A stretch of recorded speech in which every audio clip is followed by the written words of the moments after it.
in 2021, we were doing 1.4 million top line with like 40% net margin. They work for these big companies because there's a logo attached. He was my highest paid employee, right? In his best years, he was making like 250K. The business scales up to 200 grand a year profit, and now suddenly the owner wants to take a 200 grand a year salary, that profit sharing. We are live here today with Brandon. Brandon, what's going on, man? Hey, how's it going, man? How are you? I'm very excited to jam. So this is going to be the first episode. I think the big thing that I want to cover here today is you have done a lot of different businesses. I feel like when I describe you to friends who own companies, and they're like, "Oh, who do you work out of the same office space with?" I'm like, Brandon.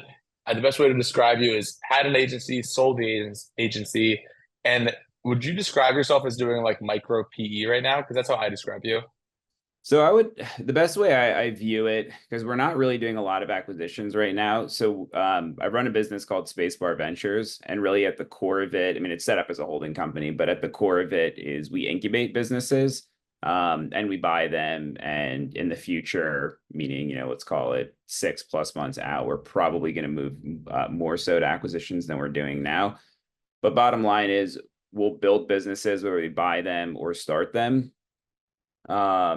We can get into kind of the mechanics behind that as well, but we're very intentional about having a concept, having a team, putting them together, getting them to a certain point, and then sort of letting those businesses go on and flourish from there.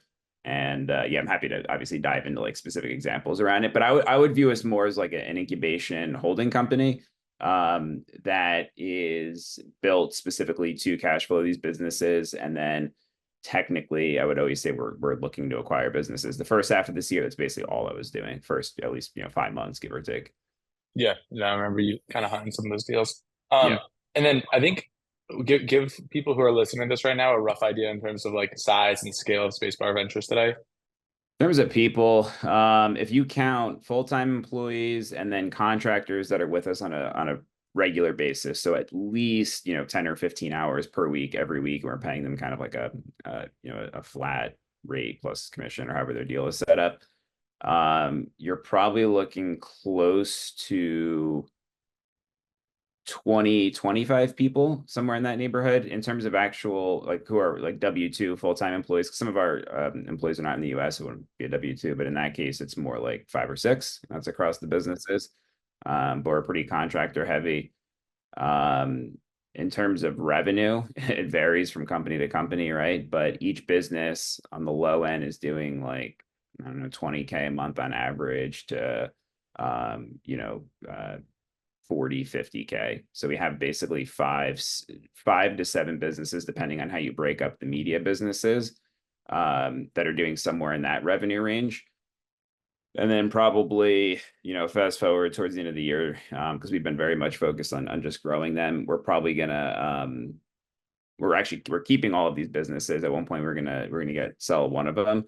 Outside of one of the businesses, which is a software business, which is very tiny, all of them should be at an average of at least 50K a month. That's how we're looking at it, at least.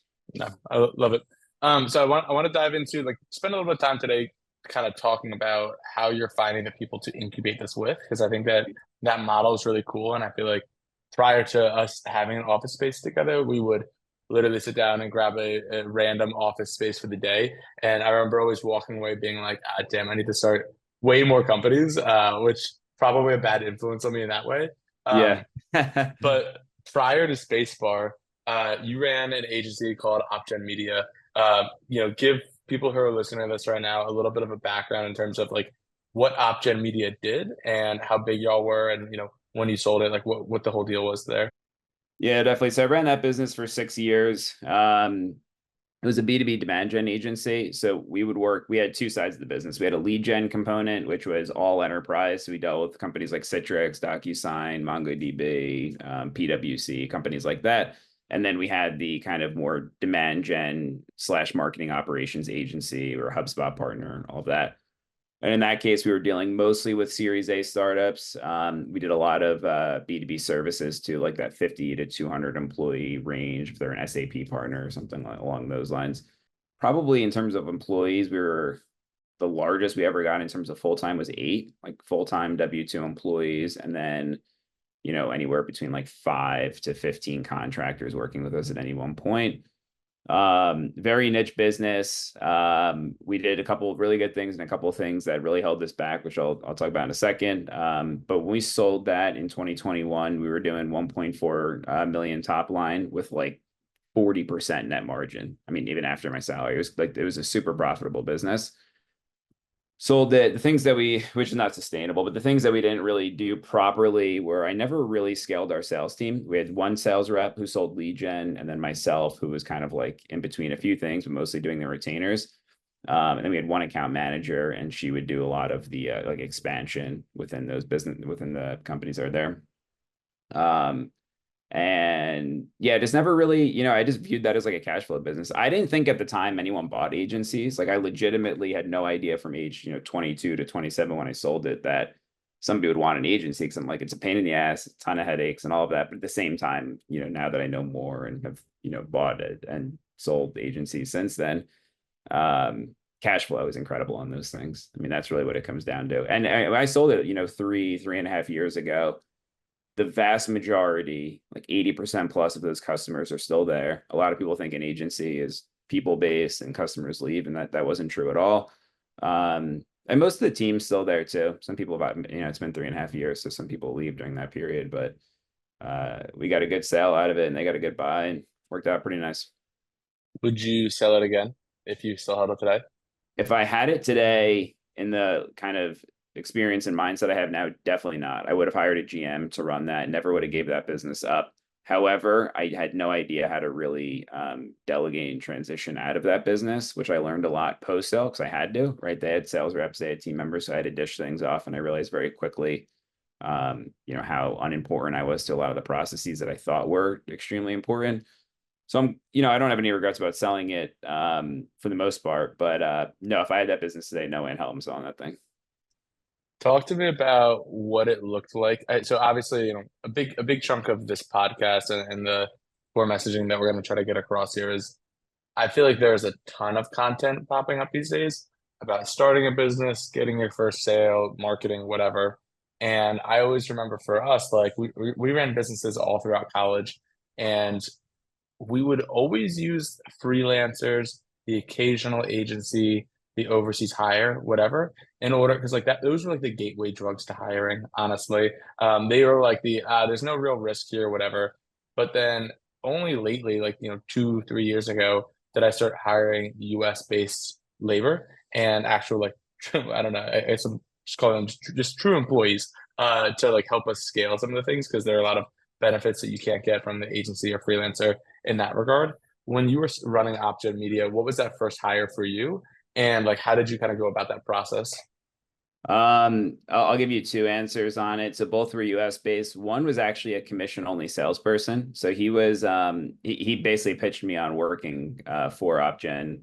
Long story short, I knew him because I was in a demand gen role previously at a company, and he was a sales rep of mine. And then he went to a different business. We used them a bit, and I was like, "Hey, I'm starting something on the side. I think I can help that business out." So we started working together, kind of indirectly. And then he realized that it started to work really well, which was our lead gen business. And they outsourced literally 100% of their leads to us. So they'd sell leads at whatever, 50, $60. I'd charge them like 30. I don't remember the exact, split.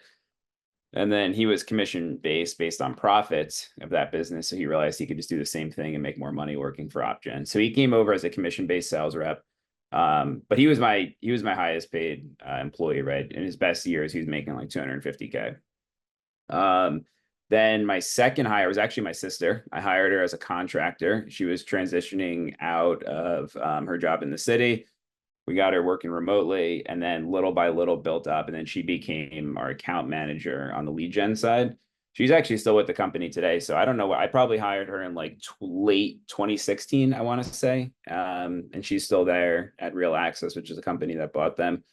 And That's then, crazy. Like I yeah. know like couples start businesses together, and like my parents were in business together for a while. The idea of employing your sibling is kind of hilarious, especially if like were there conflicts at all? No, there really wasn't. I mean, it can get odd at times where, like, when I was going through the sale of the process, like, I didn't tell her anything, right? Like, she had no inside information over other people. I'm sure some of my past employees probably don't believe that, but that was the truth. I just wanted, nothing to slip that way. But no, there really wasn't. I mean, I was very dedicated to that business. I wanted to make sure things went well for everyone who worked there. And it doesn't, hurt that she was the most obvious hire for me. Like she was our really just a very good employee and very much built out that account management division. Like I started with her and she did like, how we kind of ramped her up on things. And then yeah, it worked out extremely well. But I could see it working out very poorly. I probably wouldn't recommend it in most cases. I know for most agencies, it's pretty client contingent in terms of how you hire. So it's, great. You're either always kind of overselling or overfulfilling, and you want to kind of balance that line. Was that how you would think about your hiring process back then? It's great. We signed five more clients, and therefore we're gonna hire five more people or one more person. Yeah, so it's really difficult. So I mentioned earlier on the call that when we sold, we were at about 40% net margin. And that was like probably our trailing 12-ish. It was about that point. So this has been going on for a year. We were understaffed at that point. Then I had a year, maybe like 2018 or whatever it was, where our net margin was probably 10 or 11%. And that was because I was adding on the agency function in addition to the lead gen portion. So I had to invest into that and, kind of hire people ahead of growth a little bit. But I remember my first client that we closed on an agency side, 7,500 bucks a month. And then I went and hired someone I previously worked with at a separate company, and he was a marketing ops HubSpot expert. And his salary before, like kind of just benefits and taxes was exactly what that client was paying us. So I basically took that client on technically as a loss without, even counting my time. And then I was just like, well, they signed a 6-month deal that, probably could go longer. And then I can get him in and then I can go and sell additional work from here. So so basically the way you thought about it was get this client on for X number of months. Fantastic. Now I can bring somebody on and that's a break even effectively. And every new person that I bring on after that is actual profit. Yeah, in that case, but it always fluctuates. So I think what you have to do is this, outside of the very beginning where you're just getting going, you have to decide, are you building for growth or building for cash flow? In the beginning, I was just building like for survival, right? Like trying to build out a new function and see what happened. And then the rest of the time running that business from 2018 to 2021, I just built for cash flow. So my whole thing was you bring someone on, um, you have to have either clients that are already in or very, close to closing. And then if you can kind of go like almost like contract to hire without necessarily doing it in that way, that's perfect. If you have someone that is sort of on their way out in their job and they want to moonlight on the side, and then it works out, then you can go and bring them on full time. That's a strong way to do it. And in most of my cases, aside from one hire, maybe two, I pretty much either had worked with them in the past or I was able to hire them as a contractor first and then integrate them into the business. So I was able to kind of like slow step that up, and it saves a ton on costs. If you can do it, at some point you can't do it with everybody, but it's nice when it works. No, that's really smart. I know we're talking right now with someone on the constant hire side to slowly bring them in. Like they work at another recruiting agency right now, and we want to kind of take them from there, and they seem good. But at the same time, too, like them coming in here, I'm like, hey, well, we'll offer some kind of synthetic profit share or do something like that. And just from talking, I'm like, you're going to get paid way less in the beginning until we get more clients here. And so I'm trying to find a way to cushion that blow a little bit more. And I do like the contract to hire piece a lot more because from their standpoint, for the next couple of months, they could actually probably make more than they would in their current job because it'll be like getting kind of that side gig. And then when it scales up, it's hey, jump ship and join us now. So we Which can talk that's about pretty cool. that. We do this a Yeah. lot at Spacebar. So you mentioned you were talking a little bit about how we find people to incubate companies with. And then I think what people ask me that a lot, but then they also don't ask me, how do you hire and recruit talent to an early stage agency or media business or something? You hear a lot about a startup that's got a big vision, they've raised some funding or about to, and then they bring someone on and sell them on a big vision. That's just not us, right? We just built profitable businesses. Some are extremely small, some are getting there, but pretty much all of them have strong profit margins. But so that's what we hang kind of like our our pitch on. So one is, before I even get to who we incubate with, when you're looking to hire on talent at this stage of a company, you generally do have to go with a lower base, but you have to make it up either in higher commissions with kickers, a quarterly or annual, bonus, kind of a share. It's really tough to do equity in these scenarios. It just gets really complicated really quickly. So you're going to have to, legal costs and things like that go up. And then a lot of these businesses, like, we may sell, we may not sell, we might merge it in something else. Our end goal is not always an exit. So if you do some sort of higher than normal commission on a lower than market base, that always works. Or you can do kind of like a phantom profit sharing agreement where everyone's sort of swimming in the same direction and trying to pull that up. There's some pros and cons to both, but the easiest is base and commission. That's very easy to track. Phantom, equity or kind of profit sharing is good, but then you just have to, be very transparent about where you're investing and where that line what falls above and below that line. Yeah, I feel like that's the tough part because if all of a sudden it's like, hey, we're going to do profit sharing, the business scales up to 200 grand a year profit, and now suddenly the owner wants to take a 200 grand a year salary, that profit sharing quickly goes away. Yeah, correct. So you have to, exactly. So you have to be very intentional about that. Now, in our case, since we have Spacebar Ventures, we take on a lot of the admin costs. So we'll do anything from like setting up the LLCs or doing like the books or things like that. We'll take on those one-time setup fees or those one-time costs. Or if we have an idea for a marketing campaign that may or may not work, we'll make sure that we say, hey, we're sponsoring this. And if it doesn't work, we'll take on the cost. But you can only do that for so long, maybe the first 2 years of the business, because eventually you want them to go and be on their own. And if you do want to sell them, you can't have shared services on the books or different things like that, right? So, if somebody wants to buy this with an SBA loan, they're never going to be able to get that approved if you do that. And I see so many businesses do it. It's very short-sighted. Yeah, I feel like that gets messy really quickly. So I think that would honestly be a nice segue though, in terms of like you talk about how you're comping them. All right, normal account manager for a role like this gets 80 grand. We're gonna give you 40 grand, but you have the potential of unlimited upside if you get enough new revenue or whatever. Like really try to sell the vision there. I will be honest, I've probably gotten into a little hot water in that in the past because I would put somebody onto a new initiative that is not proven out. It's like, hey, close this number of sales reps or, rent this number of storage units or whatever the type of businesses that I'm running.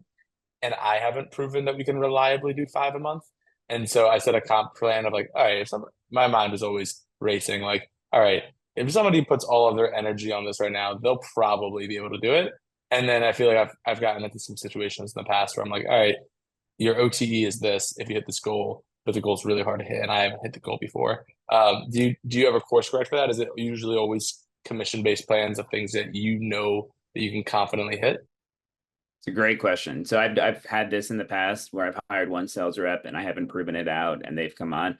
But I actually I think you need to do it in one of two ways. One, you need to hire two people that have the same goals, same resources, same investment time frame. At least two. There's kind of like that old rule in sales. Don't just hire one person. You want to hire two or more that have the same OTE, same quota, all of that. That's one way to do it. I don't actually think it's a perfect science to say, hey, we've proven this out because I sold 5 deals a month and it was my side thing. And, if you focus full time on it, you should easily hit 5, but I'm going to say you're quoted 8 or 9 because you have a lot of just kind of, you might be more experienced than the person, you might know the product or service better. I mean, it was certainly my case with the demand gen, stuff. I spent the first 9 years of my career just doing and selling demand gen services to B2B SaaS companies. So you have a huge advantage in terms of how companies view this, buy this, look at it, for someone who's coming in selling maybe different softwares or services. So I think 2 at once is a good way to do it if you can do that. It's not a bad idea at all to kind of prove out, that service or that whatever you're selling works. And then the third one is honestly like sometimes you just get someone who's really good who doesn't need all of that. But they have to hit you that you can't have any doubt in them. So they have to basically, like, if, you know, where they say, like, if someone's not going to turn into an A player, they either start that way and continue to be that way or get stronger. And you know, I've hired both, right? I've hired people that have just from day one are just absolute you know, A players in every which way. And then some people you're kind of like, oh, well, you're making excuses for him and all of that. And if you have that ladder, it doesn't really matter what you do. They're probably not going to work out that well. And there's more to it, 100%. right? Like somebody who's used to relying on a certain brand, not even if it's necessarily just a big company, but a certain brand in a certain space. It's very hard to it's impossible to replicate that at the stage that we're talking about. Yeah, I was gonna say I also know that like we are actively hiring account managers right now for one role, or not account managers, account executives, and had a guy thought he was killer, he's killer, but he's selling QuickBooks, and Yep. like by the time you're ready to jump on a call for accounting software and it's QuickBooks, like you don't have to be a good sales rep to sell QuickBooks. Like people are ready with their 16-digit credit card number on that call to buy QuickBooks. So no, I definitely agree that like having somebody prove themselves a little bit more is definitely beneficial. As far as it goes, and this is probably where we will like wrap up here a little bit, from you know, from a true agency side, I think that there are plenty of different ways to source talent and find good talent out there, whether it's poaching from competitors directly or just like finding people with similar backgrounds and running a typical interview process.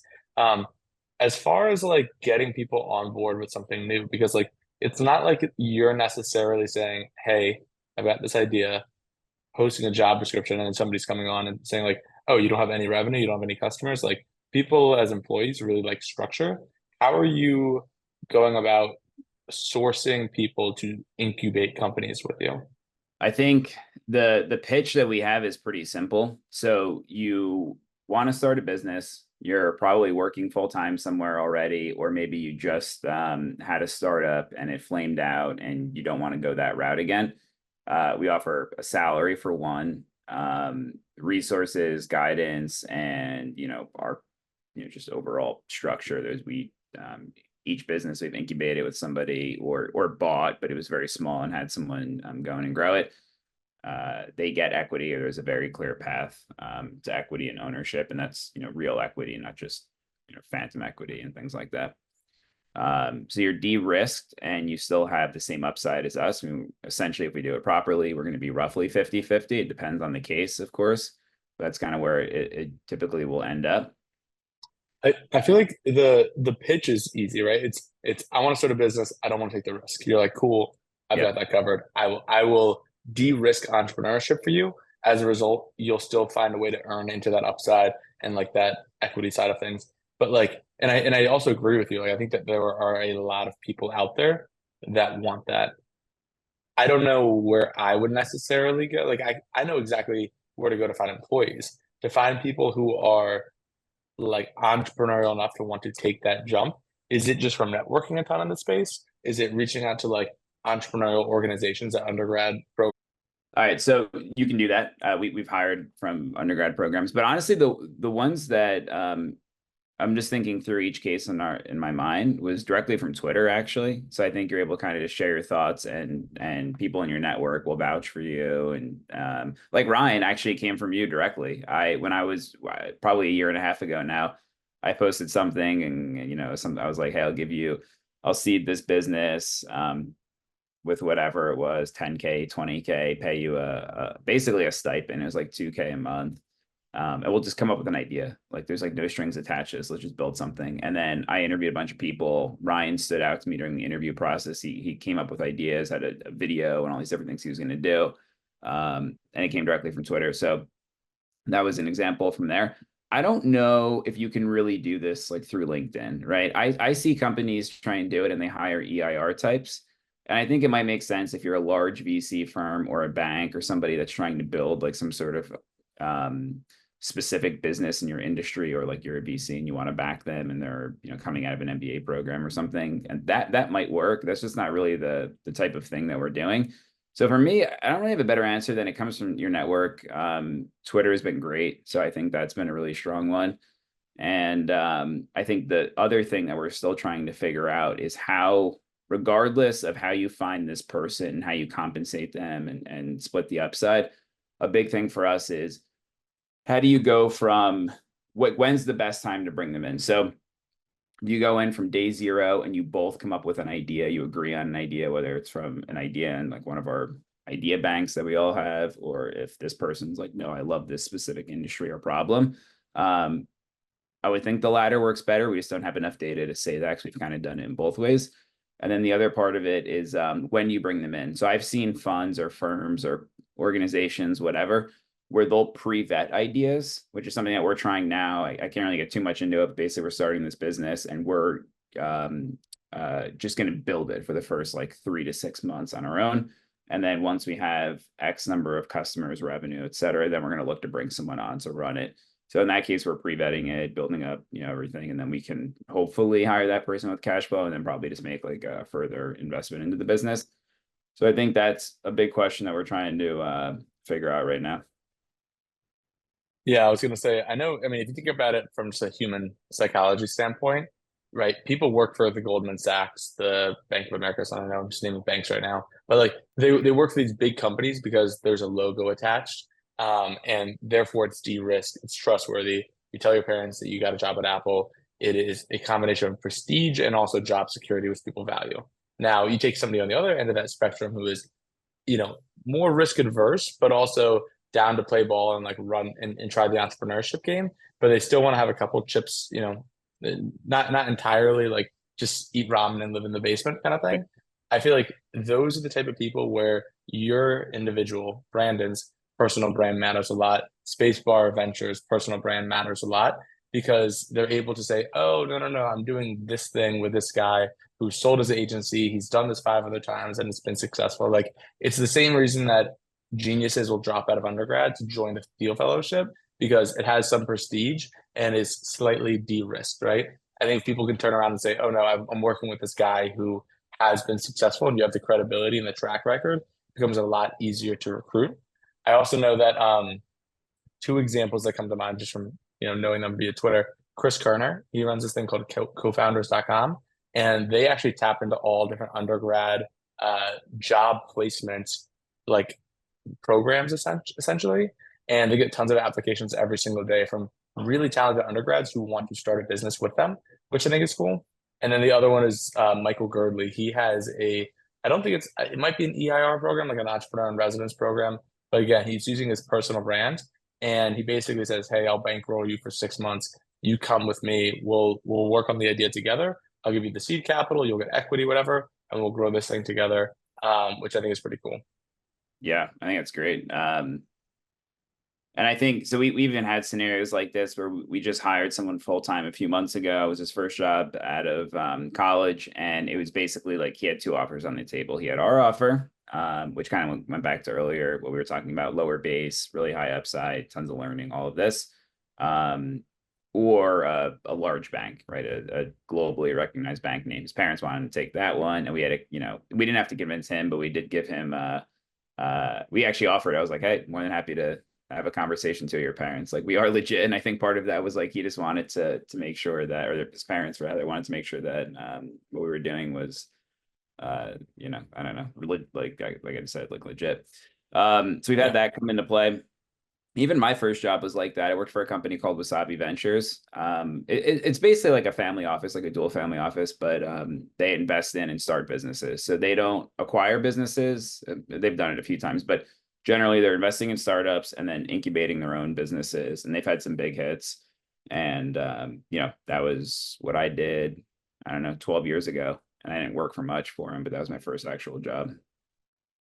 I love it. All right, cool, man. Well, everything from hiring your sister to hiring, college grads to incubate companies, definitely runs the gamut. So I appreciate all the advice you dropped here today. If people want to check out what it is that you're building and maybe get involved in some way or another, where can they check you out?